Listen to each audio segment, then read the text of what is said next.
Hey YouTube, how's it going? This is Gamester81. In case you guys are wondering, no, this is not just your typical DVD player, although from the looks at it, it does look like a standard DVD player. However, it's called the Nuon, and this is basically a video response to my good friend Craig, TV and Lust. Check out his channel if you haven't already. And he, a couple weeks ago, I think about a week ago, he posted a review on his Nuon. And it got to me thinking, you know, I haven't done a review on this system yet, because it is a gaming system, believe it or not. So let's take a closer look on it. And his, I believe, is a Samsung Nuon. This is a Toshiba Nuon. It's essentially the same, but I'll get to that in a little bit later in this video. Let's take a closer look, and let's check out some gameplay on this. Thanks for watching, guys. Toshiba Nuon. It's pronounced Nuon. And there were other companies like Samsung made a Nuon player as well. And if you guys want to check out a different version of the system, check out TV and Lust's channel. He does a great review on it, so definitely check that out. Essentially, it's the same system, just different manufacturer. Similar to the 3DO, how the 3DO, they had Panasonic, Gold Star had a version of 3DO, but they use the same technology. Nuon actually works the same way. So essentially what it is, primarily a DVD player. Pretty ordinary. You got your power button here. This panel opens up here, it clicks open, and you push it, and these are where the controller ports would be, right? And then you got your standard open close, your, skip, pause, stop, and play. Okay, the back is just your AV outs and your power adapter, nothing too exciting, so I don't want to waste your time showing you that. But now, what's cool about this technology, though, there were select DVDs, and essentially they were hoping that more DVDs would be released, but you had a really cool zoom-in feature, and when it fast-forwarded, it was really smooth transition fast-forward, which is cool. But it did double as a gaming system. Now, this is a pretty rare system. I'd say on the market right now, these systems sell anywhere for $100 or plus. So every once in a while, if you don't know if you're buying it from someone who doesn't know what it is, you can probably, they might think it's just a DVD player. You might be able to get a better deal than that, but that happens every once in a while. Only about 7 games were ever released for this system. Okay, actually I said 8. 7 were released in the North America area. There was one released in Taiwan, I want to say, or Korea, one of those two. But these are 3 of the games. This is Tempest 3000, which is by far the best game for the system, and the only reason why I would recommend ever getting this system was for Tempest 3000. This is probably one of the best ports for any system. Tempest is one of the classic games. I'll show you some gameplay later in this video for this. I have Ballistic as well, which essentially is a puzzle game, and I'm sure you guys have seen this before, but you have to match 3 colors the same, and it's just kind of a strategy game, which is fun.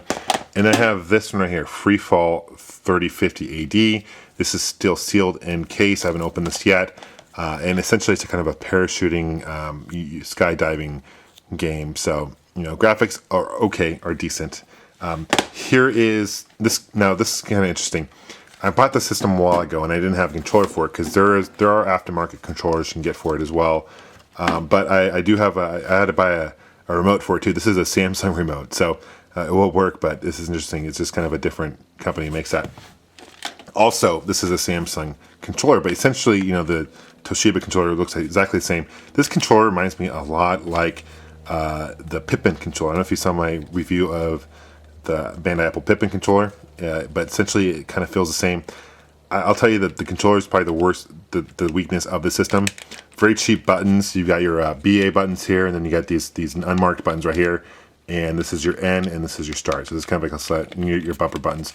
But this right here, the directional pad, it feels very, very flimsy and just non-responsive at all. So, but let's take a closer look at Tempest 3000. I think you guys will really get a kick out of this. And thanks for watching. Okay. So here's a closer look at Tempest 3000 from the Nuon. Probably one of the best ports of Tempest. Their original Tempest was released in 1981 by Atari. It's a vector graphic game. Still holds up beautiful today. Tempest 2000 was a game also released, I believe, in 1994. It's on the Atari Jaguar. It's one of probably the better ports for it. Beginning stages here, this is Tempest 3000. So this is the 3rd game of the Tempest series. And you can choose your levels up to, I think, level 15. Obviously, updated graphics from, they're still kind of vector-style graphics, which, if you guys know what vector graphics are, they're the line graphics. And this game really holds true to the classic Atari game back in 1981, but I really like the up-tempo, techno music.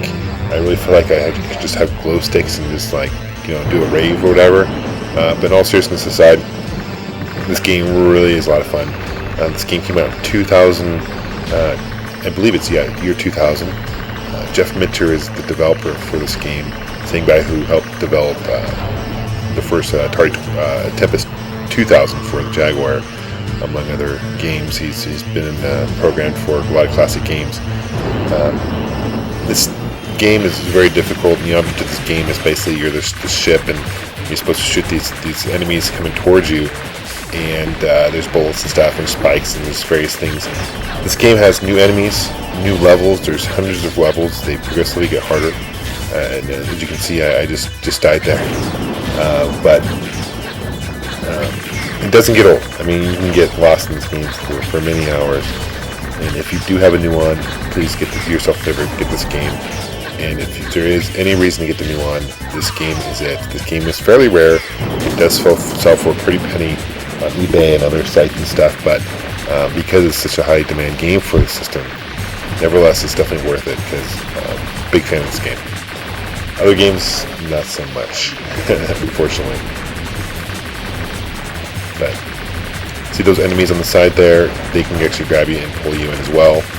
So you gotta watch out for that. And there's spikes as well. You gotta kind of keep an eye out for. Definitely like the psychedelic look to it as well. It's definitely it's a very unique game in that sense. This is you can play up to 2 players in this game, not simultaneously. Just take turns. But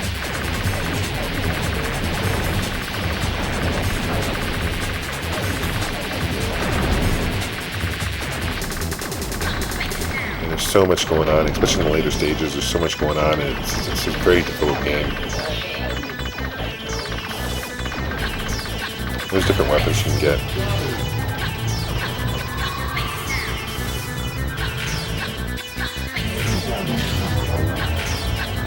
I mean, you have about 3 guys. You only start with 3 guys, unfortunately.